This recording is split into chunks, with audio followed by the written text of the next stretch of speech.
Hey, you guys, good morning. Thank all the guys on the panel for being here, for putting this together. I especially want to thank Kevin Liles because the idea is not anything without execution, so he put this whole thing together, so I want to give him up. Give y'all a brief history of how this all came about. September 10th, 2001, I was in Los Angeles shooting a video for Girls, Girls, Girls. My album was to come out the next day. And I got a phone call, and a friend of mine said, turn the TV on.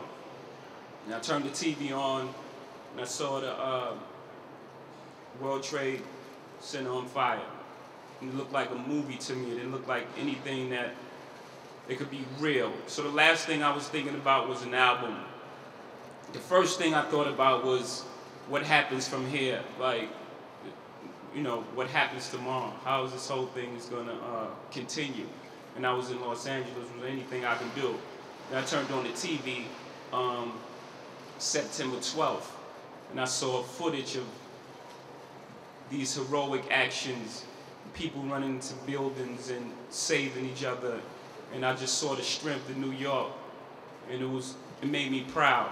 So as I was, you know, embarking on putting out this Blueprint 3, it was only right to revisit the day, and this is my chance to do something to help out. So I think, it's a little shaky, I thank all these guys up here for helping me see that vision, Kevin Liles and the governor and everybody, and I really appreciate this, and we're gonna have a great time, and bring your earplugs, because it's gonna get loud. Thank you. Theater on these kinds of programs, and we're looking forward to working with Jay-Z on this 9/11. And to know that a benefit concert will be held on September 11th, on the 8th anniversary of that tragic day, by one of the world's great performers and also one of the world's great philanthropists, a person who has great business acumen and personal sensitivity, none other than Sean J.C. Carter.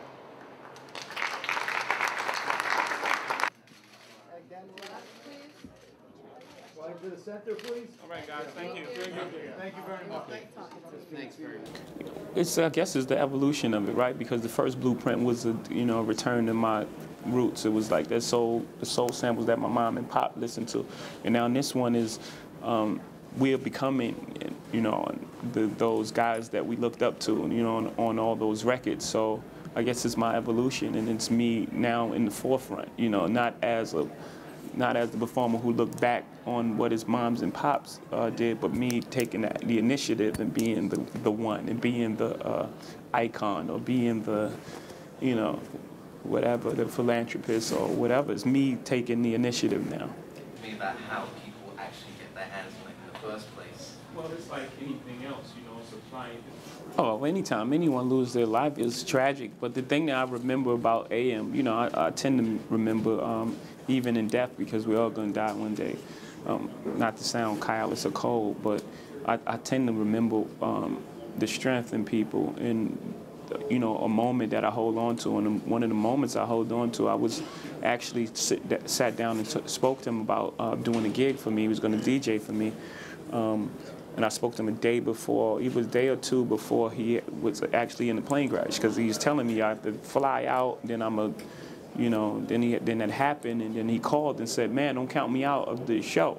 And I'm like, what? Because I'm thinking, you know, he's going to take a year to recover. You know, we'll figure that out, you know, some other time.